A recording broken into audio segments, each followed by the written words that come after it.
तो कैसे हैं आप लोग।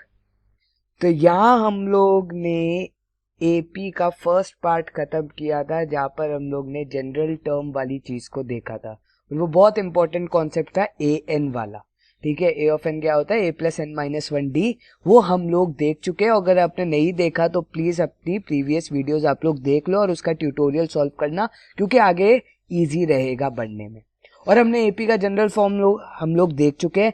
अब आज का टॉपिक है, आज दो टॉपिक हम लोग कवर कर रहे हैं और वो दो टॉपिक ये है कि हम लोग sum of an AP, sum of n terms of an AP निकालेंगे और सिलेक्शन ऑफ टर्म्स के बारे में पढ़ेंगे।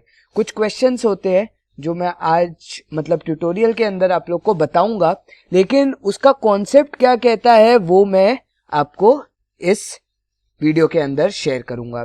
तो ये है एरिथमेटिक प्रोग्रेशन पार्ट 3। तो शुरू करते हैं बिना किसी हिचकिचाहट के।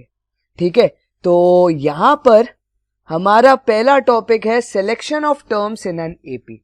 तो अगर मुझे कुछ नंबर ऑफ टर्म्स दी गई हैं, जैसे सपोज करो मुझे ये दी हुई है कि you are given as 3 consecutive terms of an AP. ठीक है, मुझे 3 consecutive terms of an AP दी हुई है एंड ये भी दिया हुआ है कि the sum of these 3 terms is equal to 5 and the product of these 3 terms is equal to 10। Find the numbers. तो मतलब आपको ये 3 कॉन्जिक्यूटिव टर्म वेरिएबल्स में दी हुई है और आपको बोला गया है कि इन 3 टर्म्स का अगर सम है तो 5 है और प्रोडक्ट है तो 10 है। तो ये 3 टर्म फाइंड करो। अब ये 3 टर्म आप बहुत आराम से फाइंड कर सकते हो एक एपी फॉर्म करके। एक एपी का जनरल फॉर्मूला होता क्या है वो तो आपको पता ही है कि वो होता है ए प्लस डी और ए प्लस 2d के फॉर्म में। तो ये 3 टर्म आप लिखोगे और फिर इन तीनों को क्या करोगे, ऐड कर दोगे। तो 3a plus 3d is equal to 5, a plus d is equal to 5/3 आ जाएगा और ऐसे करके आप सॉल्व करोगे। लेकिन अगर मैं आपको इससे भी छोटा मेथड बताऊं इसको सॉल्व करने का तो वो ज्यादा अच्छा नहीं रहेगा। क्यों बेकार में बक करने का। ठीक है, समझ जाओ। तो इसलिए हम क्या करते हैं, ये टेबल पढ़ते हैं। यहाँ पर ये टेबल हमें क्या करने पर मजबूर करता है ये समझाता हूं और ये हमें कैसे आसान करता है हमारे तरीके को, हमारे स्टेप्स को, वो भी आपको क्वेश्चन में पता लग जाएगा। एक रैंडमली मैं भी आपको बताऊंगा।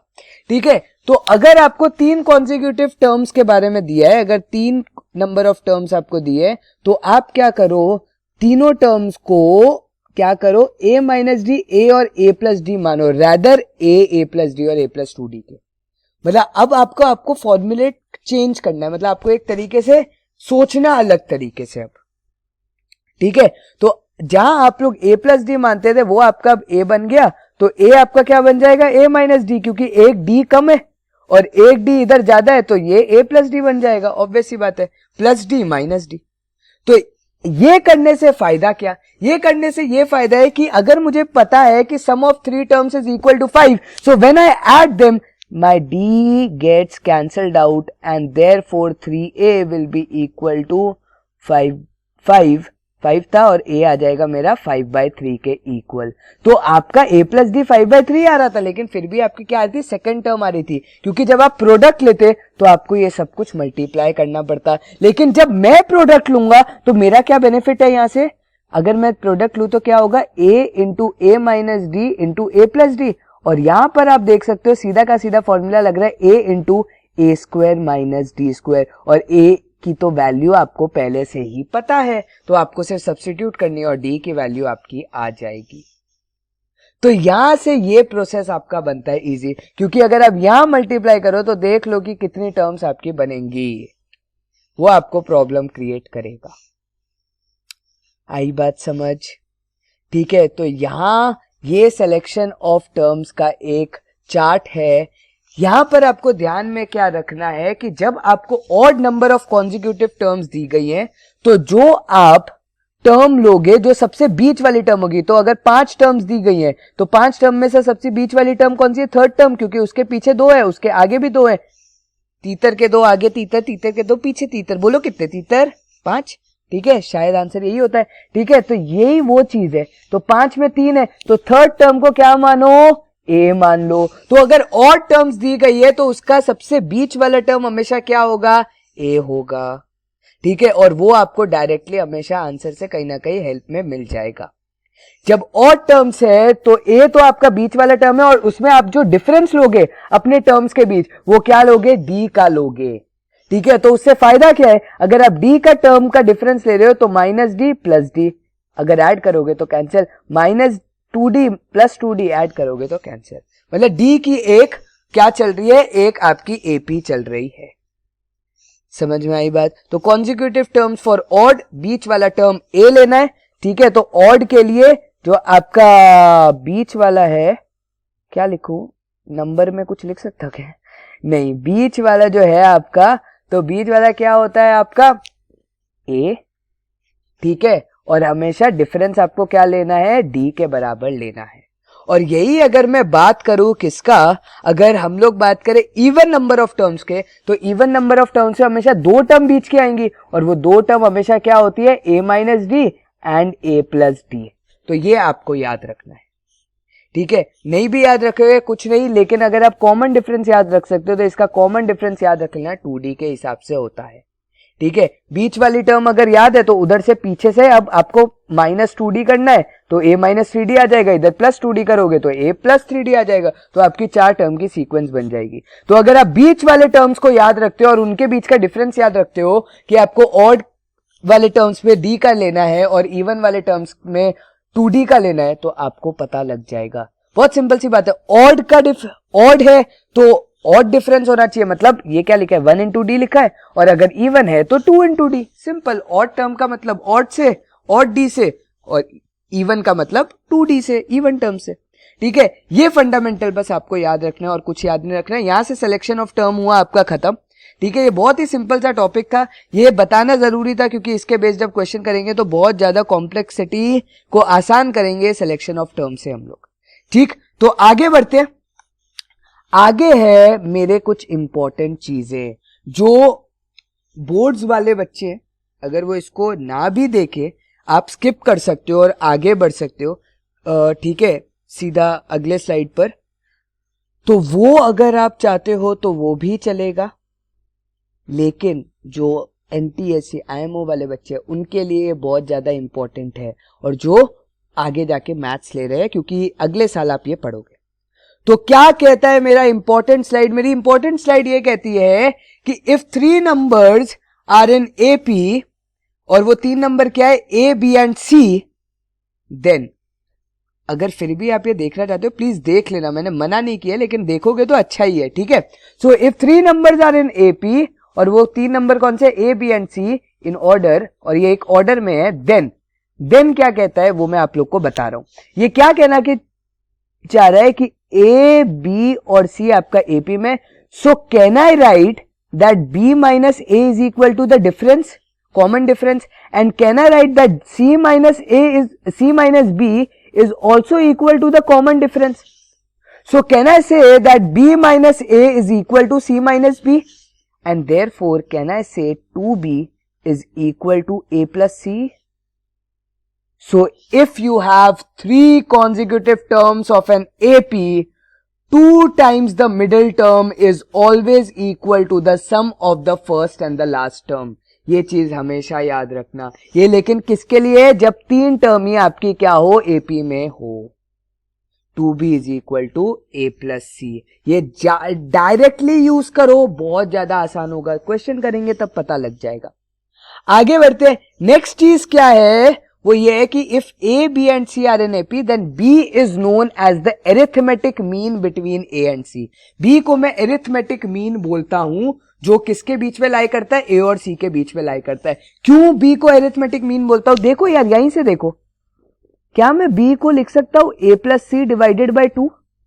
एंड जस्ट टेल मी, एक फैक्ट मुझे बताओ कि मीन फॉर एनी 2 नंबर्स क्या होता है। अगर मैंने 2 नंबर लिखे हुए हैं, सपोज करो 1 और 3, mean of 1 and 3 is what, 1 plus 3 divided by 2, क्योंकि sum of observation divided by total number of observation. Total तो यहां पर 2 है, 1 और 3 ही है, और सम क्या है, 1 प्लस 3 डिवाइडेड बाई 2। तो अगर यहां पर 2 टर्म्स है तो पहले मैं उसका लिखूंगा सम और फिर डिवाइडेड बाय 2 कर दूंगा, तो वो मेरा मीन हो जाएगा। तो क्या मेरा बी अरिथमेटिक मीन हुआ? जी हाँ हुआ। अगर आप ए बी सी को ऐसे भी सोच रहे हो कि ये ए लिखा है, फिर ये a प्लस डी लिखा है मेरा बी, और फिर a प्लस 2d लिखा है, फिर भी आप चेक कर सकते हो, when you add these two you get 2a plus 2d, and when you divide this by 2 you get a plus d, and therefore this is the value of b. Hence b is known as the arithmetic mean of the first and the last term when you have 3 numbers in order. 3 number order में और आपका AP आपको given है. बहुत ही important चीज. अब बढ़ते हैं हमारा लास्ट इंपॉर्टेंट चीज पर, और वो लास्ट इंपॉर्टेंट चीज है कि AM between A and B is given by. अब मैं बोल रहा हूं लास्ट इंपॉर्टेंट चीज, एक्चुअली मैंने पहले ही बता दी कि अगर मुझे ये निकालना है कि AM between any two numbers, तो वो क्या होगा, यहां पर मैं B लिख रहा हूं तो C की जगह B रिप्लेस कर दो, तो it is equal to A plus B divided by 2. So AM stands for arithmetic mean, ये आपको पता होना चाहिए. ठीक है, ये बहुत ज्यादा इंपॉर्टेंट है कि AM का मतलब क्या होता है. AM stands for arithmetic mean. ठीक है, एनी टू नंबर्स के बीच में अगर मुझे अरिथमेटिक मीन निकालना है तो वो A plus B divided by 2 हो जाएगा. तो यहां पर आपका इंपॉर्टेंट पार्ट हुआ खत्म. अब हम लोग बढ़ रहे हैं सबसे ज्यादा इंपॉर्टेंट पार्ट पर, जिसके बेसिस पर सबसे ज्यादा क्वेश्चन पूछे जाते हैं. और मैं आपको ये भी बोलूंगा कि ये बोर्ड्स का सबसे इंपॉर्टेंट पार्ट है. जो आपका 4 मार्क या 7 मार्क का ये चैप्टर आता है बोर्ड्स के अंदर, उसमें से इसका क्वेश्चन जरूर पूछा जाता है, मेजरली इसका पूछा जाता है. तो वो टॉपिक क्या है आपका कि sum of n terms of an AP. तो क्या है कि अगर मेरे पास एक AP गिवन है, और आपको पता है कि अभी तक हमने क्या देखी है, कोई भी AP जो देखी है हमने वो फाइनाइट टर्म्स की देखी है, हमने इनफाइनाइट AP नहीं देखी. इनफाइनाइट AP का क्या मतलब होता है कि you have 1 2 3 4 and it is going on, but what we have seen till now is we have finite terms 1 2 3 up till 101, क्योंकि हमारा AN हमेशा आता था. तो AN तो एक AP का जनरलाइज्ड फॉर्मूला होता है ना लास्ट टर्म का, तो इसलिए हम लोग को N की फिर वो सीक्वेंस मिल जाती थी. ठीक है, हम लोग अभी तक क्या निकाल रहे थे, N टर्म्स तक का ही निकाल रहे थे, उसके आगे नहीं बढ़े. या आपका N इन्फिनिटी भी जा सकता है, लेकिन अभी तक हम लोग लिमिटेड थे हमारे फाइनाइट टर्म्स तक. ठीक है, तो उसी फाइनाइट टर्म्स का हम लोग क्या करेंगे, सम निकालेंगे. इसका मतलब क्या कि मेरे पास आपको पता है कि एक AP गिवन है A plus D, A plus 2D, A plus 3D up to what AN, and what is AN equal to, AN is equal to A प्लस N माइनस 1 इंटू D. ये आपको चीज पता है. अब क्या करना है, हमें इसका सम निकालना है, sum of n terms of an AP. तो क्या करूं, सिंपल सी बात है, इसको ऐड कर दूं. बहुत सिंपल सी बात है, इसको ऐड कर दो, इसको ऐड कर दो, आपका काम हो गया खत्म. लेकिन अगर इतना ही आसान होता तो मुझे एक चीज बताओ, अगर आपको ये दिया हुआ है 3 7 11 15 19 and it is going on up till 999, suppose करो nth टर्म आपकी 99, तो ऐसे सबको ऐड करने बैठोगे क्या? नहीं ना बबुआ, फिर सीखो कुछ नया. तो वही सिखाएंगे हम अभी. वो ये कहता है कि सम ऑफ n टर्म्स का एक जनरलाइज्ड फॉर्मूला होता है, और वो हम लोग अभी क्या करेंगे, डिराइव करेंगे. तो इसको मैं नाम दे देता हूं S से. तो S का क्या मतलब है, ये S है, और S का क्या मतलब है, A plus D, A plus 2D का सम. ठीक है, तो ये S से डिनोट कर रहा हूं, S मीन्स सम. और क्योंकि ये n टर्म्स का सम है तो ये Sn है. ठीक है, तो Sn इज इक्वल टू ये चीज. अब मैं क्या कर रहा हूं, क्या मैं Sn को एक और तरीके से लिख सकता हूं, क्या मैं Sn को उल्टा भी लिख सकता हूं? या कम्यूटेटिव प्रॉपर्टी याद करो, A plus if A plus B को हम लोग ये भी तो लिख सकते हैं B प्लस A की तरह. तो क्या मैं इसको पीछे से भी शुरुआत करके ऐड कर सकता हूं टर्म्स को? जी हाँ कर सकता हूं. तो क्या मैं ऐसे लिख सकता हूं, A प्लस N minus 1D plus A प्लस N minus 2D plus A प्लस N minus 3D plus A प्लस N माइनस 4D. और अगर ऐसे पीछे जाते जाएंगे तो मेरे पीछे से लास्ट टर्म क्या हो जाएगी, ऑब्वियसली A हो जाएगी. जी हाँ A हो जाएगी. तो अब क्या करते हैं, हम लोग ऐड कर देते हैं ये दोनों टर्म्स को. ठीक है, हम लोग ऐड करते हैं. तो अगर हम लोग यहां पर ऐड करते हैं तो LHS मेरा क्या बन जाएगा, 2 टाइम्स S ऑफ n बन जाएगा. जी हाँ, ये 2 टाइम्स S ऑफ n बन जाएगा, क्योंकि क्या है 2 बार ऐड हो गया. अब यहां पर देखो, ये इंपॉर्टेंट चीज है, ये क्या बन रहा है वो हमारे लिए इंपॉर्टेंट है. अब जब आप इसको ऐड करोगे तो ये क्या बन रहा है, 2a प्लस n-1d बन रहा है। जी हाँ, बिल्कुल बन रहा है। सिमिलरली अगर आप इसको भी ऐड करते हो तो क्या बन रहा है आपका, 2a तो एज इट इज बन रहा है, लेकिन प्लस d को अगर मैं कॉमन लूं, ये क्या बन रहा है, n-2 + 1। ठीक है, सिमिलरली इसको भी ऐड करूं तो ये क्या बन रहा है, 2a plus n-3 + 2 into D. और अगर साइमल्टेनियसली इधर तक ऐड करते जाओ तो ये भी क्या बन रहा है, 2a plus n-1 into D. तो अब क्या करते हैं, इसको और बारीकी से देखते हैं। तो ये आपका क्या लिखा है, 2a प्लस n-1d। ठीक है, अब यहां पर देखो, ये भी तो 2a प्लस n-1d लिखा है, ये भी 2a प्लस n-1d देखा है, क्योंकि -2 + 1 is -1, -3 + 2 is also -1, और ये भी 2a प्लस n-1d लिखा है।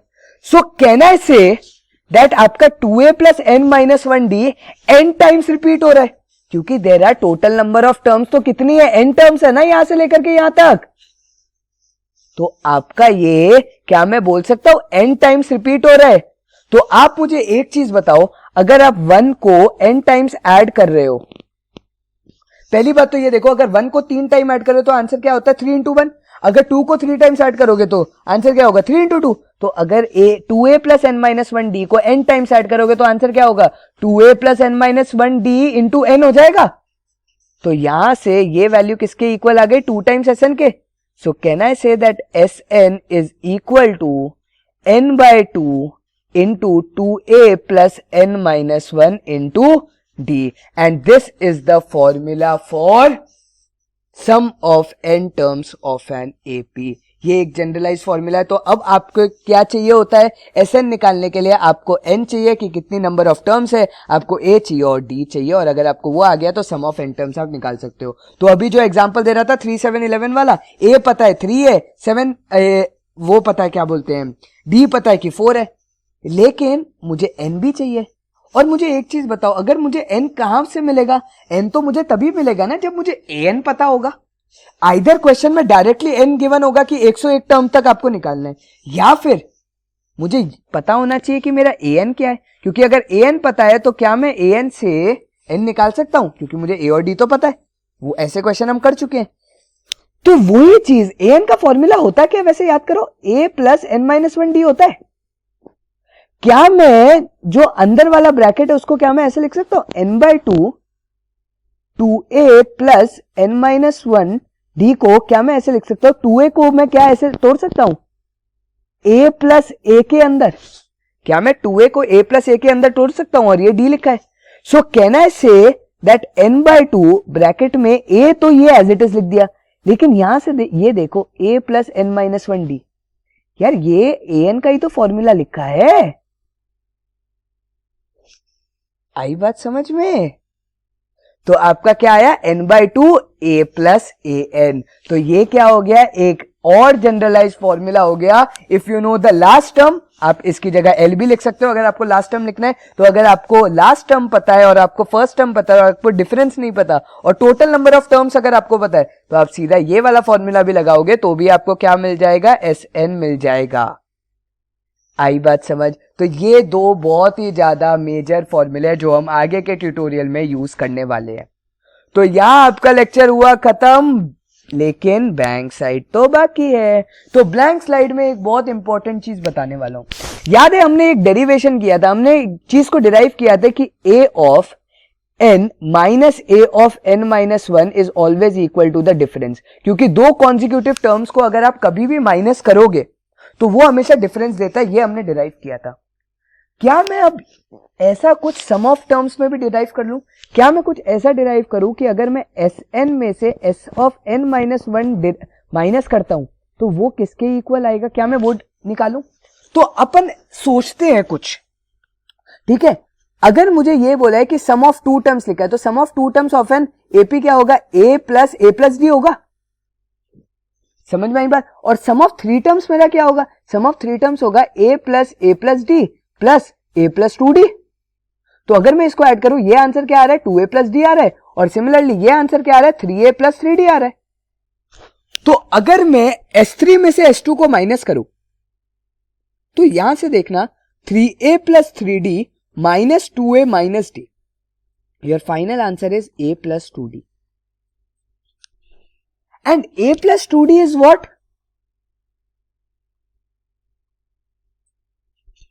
A3 हुआ. तो can I say that Sn minus S of n minus 1 is always equal to A of n, क्योंकि A of 3 तो आ रहा है. अब इसको वेरिएबल्स के साथ डिराइव कर लेते हैं. तो n Sn क्या होगा आपका? n by 2 a plus an या फिर a प्लस n माइनस 1d.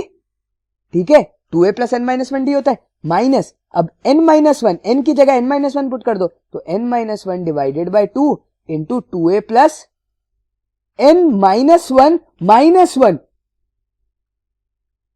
तो ये क्या हो जाएगा? n माइनस 2d लिख लो इधर. जी हाँ, लिख लिया. अब क्या करते हैं, फटाफट से इसको एक्सपैंड करते हैं. तो n by 2 into 2a will be equal to an. ठीक है, n बाई 2 इंटू 2a क्या हो जाएगा आपका? an हो जाएगा. प्लस ये क्या लिखा है?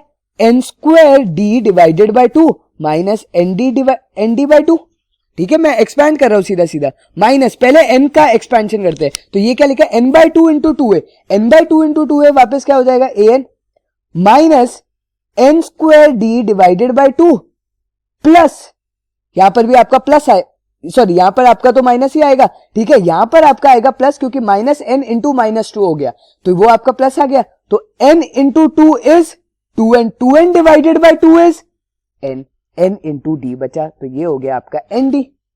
ठीक है, अब क्या करते हैं? Minus of minus 1 is actually equal two plus 1, और प्लस 1 डिवाइडेड बाई 2 का जब मैं मल्टीप्लाई करूंगा यहां से, तो पूरा आंसर क्या होगा? 2 से डिविजिबल. मतलब क्या मैं इसको ऐसे लिख सकता हूं? Plus of 2a divided by 2 plus of n minus 2 divided by 2 into d. ठीक है, तो ये चीज हमारी आ गई. अब यहां से देखते हैं, an से an हुआ कैंसिल, n स्क्वायर d से n स्क्वायर d हुआ कैंसिल. ठीक है, और यहां हमारा अब देखते हैं क्या क्या बच रहा है. हमारा बच रहा है minus nd by 2 plus nd plus a प्लस n by 2 into d minus d, क्योंकि minus 2 divided by 2 is minus 1. तो यहां से देखो nd बाई 2 और प्लस nd बाई 2 कैंसिल हो गया. तो अब आपके पास क्या बचा?